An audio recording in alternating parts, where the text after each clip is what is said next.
Ladies and gentlemen, once again, the foreign-funded white NGOs of the world are trying to screw around with Africa. Because in this video, we'll talk about this toolkit for African primary schools that promotes gender identity nonsense. Yeah, but curiously, this gender identity nonsense has been rolled out into KZN. Don't know if you guys have been to KZN. It's full of Zulus.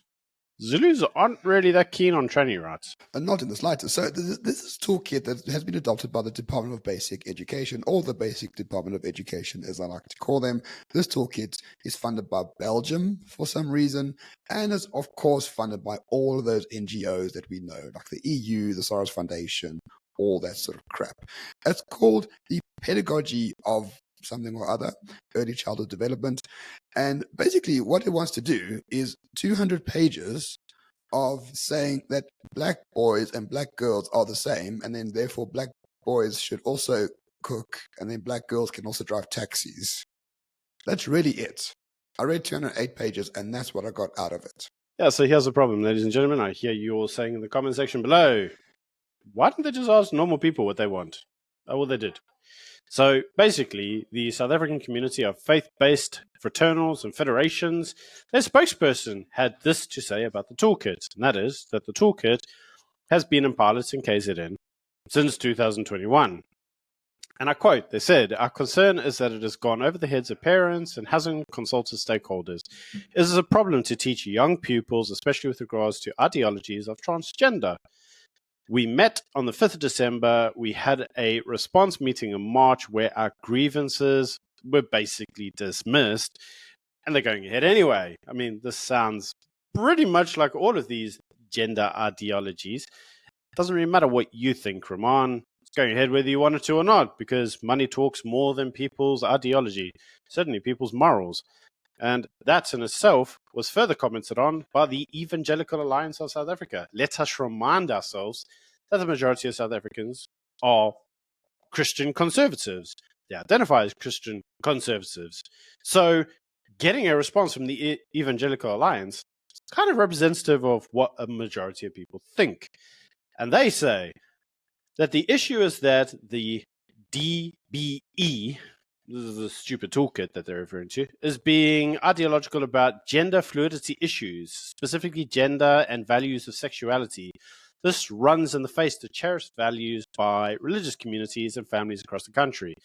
Everybody understands, Ramon. No one wants this, but you're getting it anyway, right? So let's see what this toolkit actually says. And I'm not even joking, Byron. It says the materials that are attractive to boys and girls must be neutral. Like, you can't have a blue, toy or a pink toy. There must be like a neutral toy, like a gray, because, gender is fluid, and therefore the toys must also be fluid. And then what else do they say? They say if a black boy in KZN wants to cook in the classroom, he should be encouraged to cook in the classroom. And any other children who laugh at him should be punished for laughing at him, because, gender actually doesn't really exist. So little Zulu boys and little Zulu girls, they can both drive taxis and, stew the pup over and knit clothes, because that's what this toolkit says. I just don't know why the Basic Department of Education thinks that this is something that is A, useful, or B, even popular with the people of South Africa. As you say, we are a conservative Christian nation. Why are the Europeans once again trying to screw around with the way South Africans see each other? Well, I'm glad you asked, Shimon, because I actually have the answer for you. 40 million rand. That's the answer. They are allowing it because the organization, the Belgian-based organization which is funding this toolkit, paid 40 million rand in grants to push it. 40 million rand. Anyway, so let's actually look at something a little bit more interesting, shall we? And that is that one of the criticisms that have been given about this specific toolkit is the erosion of family values. And obviously, it has been highlighted that these potentially represent foreign ideologies. That's exactly what the article says. Anyway, the actual people behind the toolkit reject this, saying that there is this principle of separation of church and state, and as a result, it shouldn't really be that your Christian ideologies or your conservative ideologies have an opinion here because separation of church and state. However, The actual argument that is now being put forward by those that don't want this kind of teaching in our schools, they say that they have ideological concerns because essentially this imposes a singular ideology that undermines traditional values held by many parents and communities. And the actual group that made that statement is represented by 20 million members. So that's a pretty representative of what society as a whole thinks. So you may then ask yourself a question, yet again, why are we pushing this ideology? And actually the answer may be a lot easier to understand. And that has nothing to do with separation of church and state. It has a lot to do with the separation of traditional Christian values and the adoption now of the new atheistic humanism, new Western order that is being imposed on the world. Essentially, it's a degree of new neo-colonialism. I mean, you have to feel a bit sorry for Africa, right? So our ancestors came here 400-500 years ago, told people, listen, here's a Christian God, you have to pray, this is the written word, this is English, this is how we conduct ourselves, men and women are different, etc., etc. And now, a few hundred later, the same people come back, be like, oh, actually, all those things we taught you like 300 years ago don't count. Now there's no such thing as a man or a woman, it's one and the same. All the toys need to be gender neutral. And, Zulu boys at the age of 5 should be knitting stuff because, gender doesn't exist.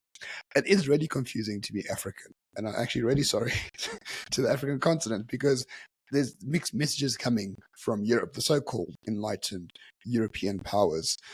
So, in essence, I think what we need to do as Africans is just tell the Europeans to shut the fuck up and concentrate on their own colonized nations, being colonized by the third world, and we'll just sort out our own problems ourselves. And we won't make that mistake of assuming that men are women and vice versa, because that's just un-African. It is un-African, Ramon, but you must understand that there is a reason that they are doing this. And the reason is actually very easy to understand. Men built societies, my friend, regardless of whether or not you want to adopt a "that's sexist." Men built societies. Men destroyed societies. Men are the cornerstone of every civilization that's ever run this planet. If you want to collapse a society and bring around a new revolution, turn men into boys, turn men into girls, turn girls into men, destroy the family unit. You may then ask yourself, what is the end goal? The end goal is actually a lot easier to understand than you might think. And it can be summarized in one word: eugenics. Indeed, and it's just one long, part of the eugenics movement for Africa. We can't have cheap energy through nuclear energy. We can't have GMO-free grain. We can't have our own education system. Everything has to be imported, or everything has to be delved into by the West and imposed on us. And now this is just the latest aspect of that, where, Africa believes stuff the West doesn't, so we must, show them how wrong they are. It's colonialism 2.0, not with boots on the ground, just with memes in your head. And the only way this will end is if we just tell them to go fuck themselves. Unfortunately, that's the only solution over here. Yes, and there was a great man who once said, and I'm going to highlight him because it is worthwhile reminding ourselves of these words. It's Thabo Mbeki, the former ANC leader, the only ANC leader to ever give us any economic growth. And he once said, African solutions for African problems. We don't need the West to come here and tell us what worked for them, because we're not the West. We're Africa. And sometimes, maybe we need to be reminded of that.